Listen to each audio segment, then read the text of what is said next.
Hey, this is Paul, and today we're going to talk about all of the new dragon fruit hybrids and seedlings that are coming into the market.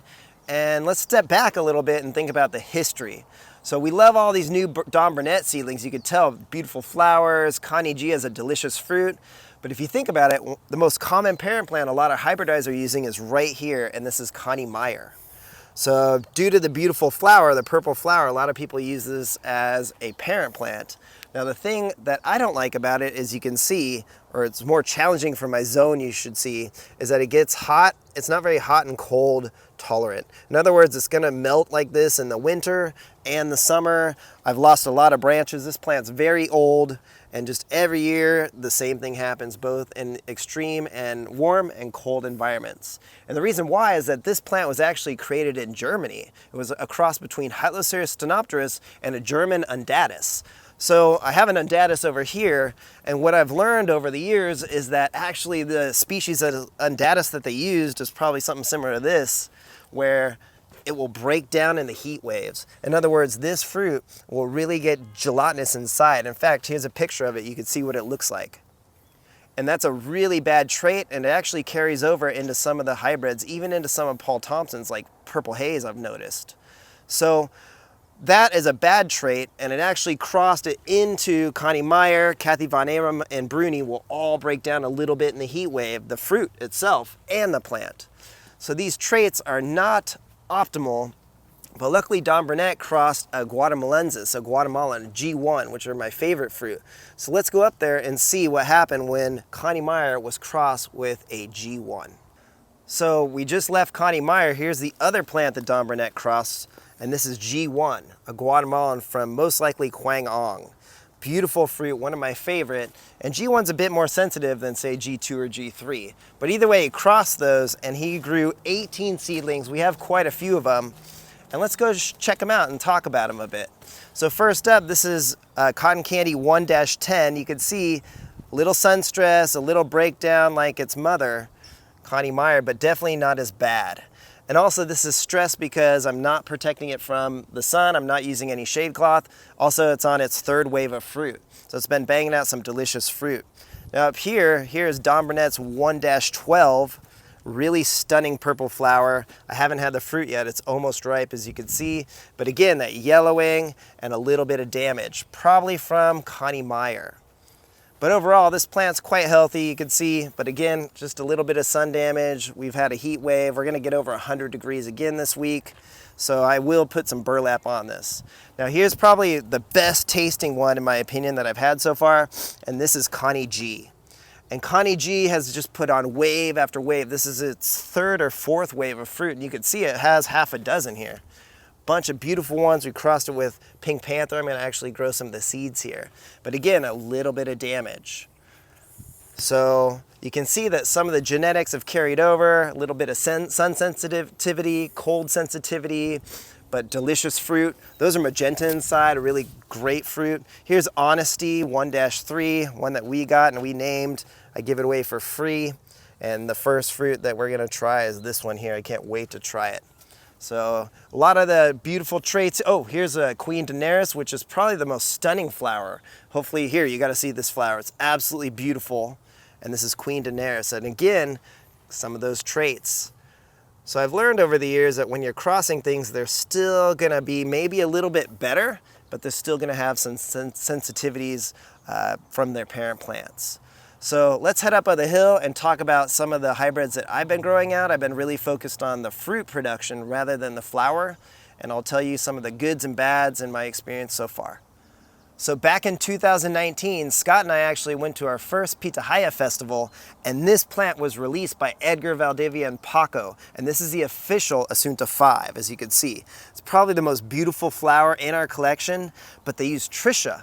And that was one of the parent plants, I believe the pollen source. And so as soon as I could, I took Trisha and I actually wanted to hybridize it myself. And we mixed Trisha and Paul's Laverne Pink. In fact, we did it both ways. So I used Trisha as a pollen source and a parent plant, and Paul's Laverne Pink vice versa. So this one was Paul's Laverne Pink crossed with Trisha pollen, and look at monstrosity, that's what we call it. So you can see that Trisha is an extremely dominant trait. In other words, I just used the pollen source on a Guatemalan Undatus hybrid, and look at how much this looks like Trisha, the long spines. I mean, the fruit even kind of, well, I don't know, Scott, what do you think about this fruit? It's sort of a very You haven't unique tasted shape. it yet, right? Yeah, we haven't tasted it yet. This is the first. The shape alone is really unique. Yeah, it's more oblong. So we grew this out. It's been really an aggressive grower, doing quite well. It gets a little yellowing, just like the Asunta Phi Paco and Ventura. But man, really interesting how that crossed. Now we did the opposite, where I used Trisha as the mother plant and Paul's Laverne Pink as a pollen source, and that plant is actually down here a little bit. So let's go see what it looks like. I mean, we have so many hybrids here, but just these crosses I found really interesting. Let's see, where is it? Here it is. And this one actually was a little bit more sun-stressed. So even switching the genetics, you could see this one even looks more like Trisha. It's probably going to taste like Trisha too. This hasn't budded yet? Or? No, Okay. but I've had these a few years, but again, they both look Trisha, very Trisha dominant, whether I used it as the mother or as the father. So I found that it was to be really interesting. I can't wait for this one to flower and fruit. It's been a lot slower. So using the Trisha as the mother, the growth rate of this seedling has been less. Do you think the fruit will be I think it's going to looking? be a lot like Trisha. I'm actually kind of nervous to try it because Trisha's not my favorite. And that's honestly why I'm afraid to buy some of these Asunta 7s, because they used Trisha pollen at Asunta 5, and then they used a Valdivia Roja on Asunta 7. Why do you think they're using Trisha pollen? Just because of the flower trait? I'm not that sure. they get, I really think Edgar Valdivia has always really been focused on a beautiful flower. Right. I mean, hence the start of Asunta. But man, once it got to Asunta 5, I see why he crossed it with Trisha for the flower, but I'm a little nervous to try the fruit. So my mindset has always been really delicious fruit. So that's why really early on, a gentleman that knew way more than me, a hybridizer named Richard Reed, he gave us a G3 crossed with physical graffiti pollen. And he just gave us a little seedling. I grew it out and look at it now. And honestly, I hate to say it, this is probably my favorite fruit of the season. And I know it's our own hybrid, and we sell these just as much as any other plant, so to me it's not a super expensive plant. But man, the flavors of this, I'll never forget. It tasted like Dark Star, straight to American Beauty with a little bit of Caslau, and you know what that tastes like, Scott, where it's like that mashed berries. Yeah, it's really good. I did run a self-fertility check. Let's see, I have it somewhere here, and it failed. So this plant, oh, there it is. So see, it aborted. So I bagged it and did a proper self-fertility check, and it aborted, which shows that actually that's a good thing in this case, in my opinion, because I know that it was crossed with PG. Part of me was worried, well, how do you know with a self-fertile like G3, how do you really cross-pollinate that? What if it pollinated itself? So those are just some things I've been thinking about, but either way, this fruit is delicious, which is the goal. We really want high-quality fruit. Now, Linda Nickerson early on recommended that we grow this plant out. So the first time I met her, we bought some fruit, and she said, Paul, you need to grow these seeds out. And this is her physical graffiti. And she said that she used mixed pollen, and she said, grow these seeds out. Back in 2019, Scott, this is one of the first fruit we reviewed, and look at it now. Now it's got in multiple waves. So again, I really like those physical graffiti flavors, right? They're self-sterile, but man, the traits of that plant is vigorous, it's an aggressive grower. All these things are personally things that I want for our own hybrids. And you can see this thing, it got a little sun damage. Well, look at that. So probably the Undatus trait, or just, I didn't cover these at all, and we've had a really long, hot summer. In fact, you can see probably the plants are more yellow than they've ever been. And I hope that we'll get some nice cool weather. I'm gonna fertilize them today. But man, some seasons in Southern California, it's just really incessant long heat, high UV, and that's another thing I really want to improve on breeding, is that we want to have plants that can tolerate this full sun. So let's go show you some other hybrids that we have in our collection that people were able to cross to make beautiful fruit, self-pollinating, and can take full sun. Let's go show you some of Gray Martin's. So hopefully you know who Gray Martin is. He, to me, in my opinion, is one of the most important people in dragon fruit farming, and he is a commercial grower and he's a hybridizer as well. And this is his 1355. You can see it does great in our full sun. In fact, this is under a year old. I got some cuttings less than a year ago, and it's already topped the trellis. Now, he's created self-fertile, self-pollinating varieties, and some of his commercial ones include, I believe, praise and glow, just to name a few. So this one's unreleased. I'm never gonna share it.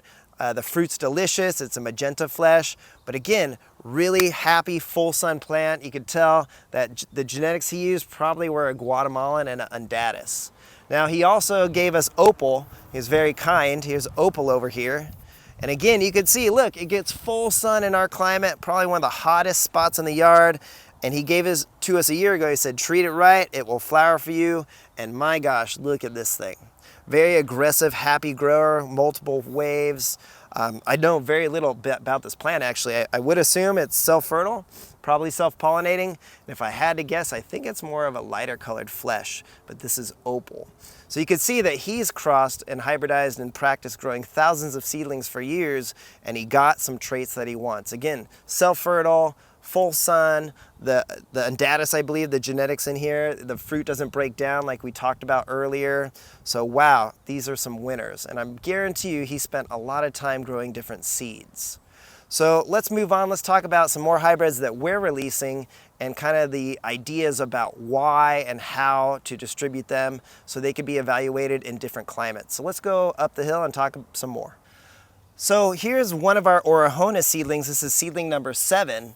And as you can see, I actually grafted this as a seedling tip graft years ago. And look at how thick and gnarly it is now. And so as I grew it, it grew really rapidly. It produced a lot of delicious fruit like Linda's Red, although this one's a little bit greener. Everything about the flower and the fruit is a greener in color. And I thought it was really important to degraft this and grow it out as well because of this plant. Now this plant is Thanos, which is a rare hybrid from Puerto Rico. And I grew this thing for years, and every season it just got damaged from the roots. It just was totally weak. And very long story short, I found out that this hybrid was grafted, and it only does well grafted. So in other words, the seedling has a really weak root system. So in 2 years, 2 winters, it's rotted out, and I've started again. So I have to graft this to be able to grow it. So it got me thinking. So with this Orejona seedling grafted, I decided I would grow it degrafted in a totally different environment down the hill. Now before we go down there and talk about that one, check this out. Here's another sister seedling I have, and this is seedling number 6. It's never flowered, and you can see I'm just letting it do its thing this season. And here's our first one that flowered. This is Linda's Red. Actually, it's one of the best reds we've had. It's really, really delicious, I have to say. Same with Orejona seedling number 8. But these seedling sisters have been just really great, delicious, productive plants. And again, I've been growing them ungrafted here. So that one that I grew grafted, I decided to degraft it, and I put it in a totally different environment. Meaning, that one up there was getting protected from the bamboo. It was about 65 to 70% sunlight. So I took some cuttings of it just probably 2 seasons ago and decided to put it with El Grullo down here in our full hot sun. And you can see that I'm happy and pleased to share that it's doing great.